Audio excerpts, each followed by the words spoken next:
کیسے پردیس میں کاظم پہ زمانے آئے، ہائے مزدور جنازے کو اٹھانے آئے۔ ایک دفعہ ہارون رشید حج کے ارادہ سے مکہ معظمہ آیا۔ اتفاق سے اسی سال حضرت امام موسیٰ کاظم علیہ السلام بھی تشریف لائے ہوئے تھے۔ ہارون نے اپنی آنکھوں سے حضرت امام موسیٰ کاظم علیہ السلام کی عظمت کا مشاہدہ کیا، جو مسلمانوں میں امام موسیٰ کاظم علیہ السلام کے متعلق پائی جاتی تھی۔ اس کی وجہ سے اس کے حسد کی آگ بھڑک اٹھی اور اس نے کہا کہ میں امام موسیٰ کاظم علیہ السلام کا نام صفحہ ہستی سے مٹا دوں گا۔ پھر ہارون رشید مکہ سے مدینہ گیا۔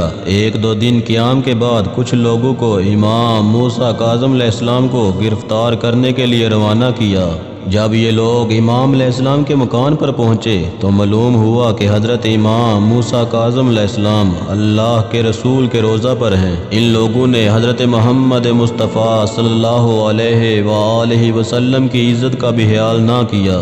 امام موسیٰ کاظم علیہ السلام اس وقت قبر رسول کے نزدیک نماز پڑھ رہے تھے۔ بے رحم دشمنوں نے آپ کو نماز کی حالت میں ہی قید کر لیا اور ہارون کے پاس لے گئے۔ مدینہ رسول کے رہنے والوں میں بے حسی اس سے پہلے بھی بہت دفعہ دیکھی جا چکی تھی۔ یہ بھی اس کی ایک مثال تھی کہ رسول کا فرزند روضہ رسول سے اس طرح گرفتار کر کے لے جایا جا رہا تھا، مگر نام نہاد مسلمانوں میں ایک بھی ایسا نہ تھا جو کسی طرح کی آواز احتجاج بلند کرتا۔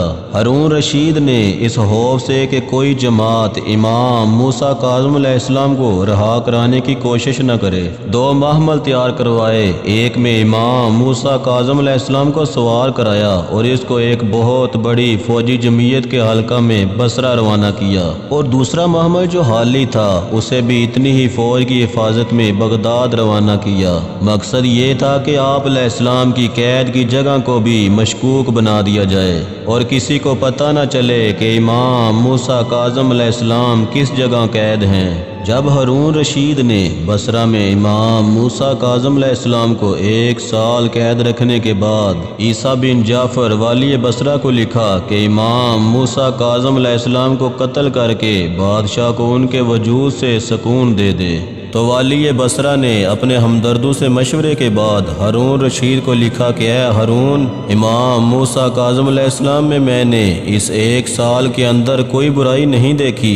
یہ شب و روز نماز و روزہ میں مصروف رہتے ہیں، عوام اور حکومت کے لیے دعائے خیر کرتے ہیں۔ میں انہیں قتل کر کے اپنی عاقبت نہیں بگاڑ سکتا۔ اے بادشاہ، میں ان کے قتل کرنے میں اپنے انجام اور اپنی عاقبت کی تباہی دیکھ رہا ہوں، لہٰذا تو مجھے اس گناہ عظیم کے ارتکاب سے معاف کر، بلکہ مجھے حکم دے دے کہ میں انہیں قید مشقت سے رہا کر دوں۔ اس ہاتھ کے پانے کے بعد ہارون رشید نے آخر میں یہ کام سندی بن شاہ کے حوالے کیا اور اسی سے آپ کو زہر دلوا کر شہید کرا دیا۔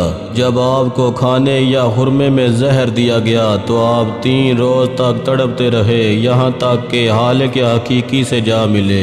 مولا پہ یہ انتہائے اسیری گزر گئی، زندہ میں جوانی و پیری گزر گئی، زندہ میں جوانی و پیری گزر گئی۔ وفات کے بعد آپ کی میت مبارک قید خانہ سے ہتھ کڑی اور بیڑیوں سمیت نکال کر بغداد کے پل پر رکھ دی گئی اور نہایت توہین امیز الفاظ میں آپ کو اور آپ کے ماننے والوں کو یاد کیا گیا۔ ایک گروہ نے جس کے سردار جعفر بن ابی جعفر تھے ہمت کی اور میت مبارک کو دشمنوں سے چھین کر غسل و کفن کا بندوبست کیا۔ 2500 کا قیمتی کفن ایسا دیا جس پر پورا قرآن مجید لکھا ہوا تھا۔ یہ لوگ نہایت عزت و احترام سے امام موسیٰ کاظم علیہ السلام کا جنازہ لے کر چلے۔ ان لوگوں کے گریبان غم امام مظلوم میں چاک تھے۔ یہ انتہائی غم و عالم کے ساتھ جنازہ کو لے کر مقبرہ قریش میں پہنچے۔ امام علی رضا علیہ السلام نماز و کفن کے لیے پہلے ہی پہنچ چکے تھے۔ آپ نے نماز پڑھائی اور اپنے والد امام موسیٰ کاظم علیہ السلام کو سپرد خاک فرمایا۔ تدفین کے بعد حضرت امام علی رضا علیہ السلام واپس مدینے تشریف لائے۔ مدینے والوں کو جب آپ کی شہادت کی اطلاع ملی تو کوہرام برپا ہو گیا۔ ماتم و تعزیت کا سلسلہ مدتوں جاری رہا۔ سلام ہو حجت خدا حضرت امام موسیٰ کاظم علیہ السلام پر۔